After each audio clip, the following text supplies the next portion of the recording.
Hi, my name is Samah Taysir Abu Khadr, and I am an attorney in Miami, Florida. I own the Florida Probate and Family Law Firm in Coral Gables, Florida. I am originally Palestinian from a town called Sha'fat, which is outside of Jerusalem. It's in East Jerusalem.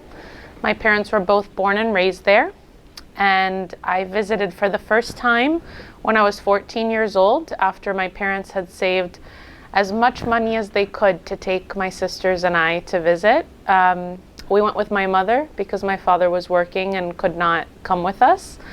And so that was my first experience in Palestine, and my heart stayed there forever. So I knew that whatever I wanted to do in life was going to be connected to Palestine. I went back again when I was 19 through a program called Birzeit University Humanitarian Camp. And through that experience, I was in my second or third year of college, I believe. We went to 6 different refugee camps. I remember going to Jericho. I remember going to a camp in Birzeit. I know there's one in Sha'fat where my family's from. We went all over to see what it was like living there. And it opened up my eyes to the life that other people were living, that even though in America I thought our life was hard and growing up with no money was hard, it's not comparable back home. I saw how they only received water 2 or 3 days a week. I saw how the food was partitioned, basically whenever they were able to receive it. I saw kids playing in the street without shoes, without socks, without clothes, and very, very dirty. So it made me think about what I wanted to do for my future when I was just 19.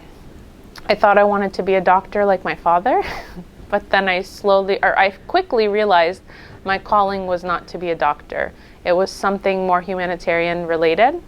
And so at the last minute, I took the GRE and I took the LSATs, which are the exams for either graduate school or law school. And I decided a week before law school that I was going to go to law school. And alhamdulillah, I went to law school. I finished at Florida International University, where I'm a professor for the past 5 years.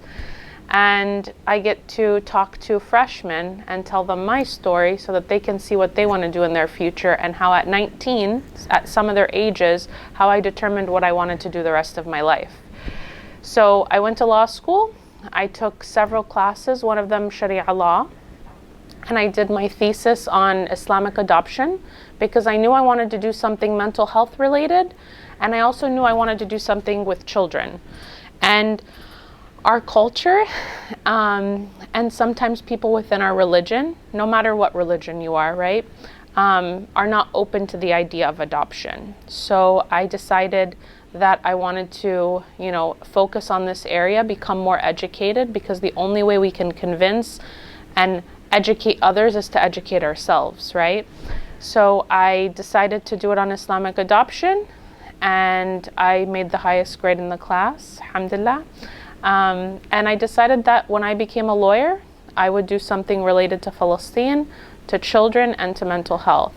So we are in the process of creating a nonprofit organization that helps children in foster care and refugee camps, have access to education, have access to mental health resources, counseling, and other things, so that they're able to break the cycle that their parents and their grandparents and everybody has been in. And my true belief is the only way to break the cycle is to become educated.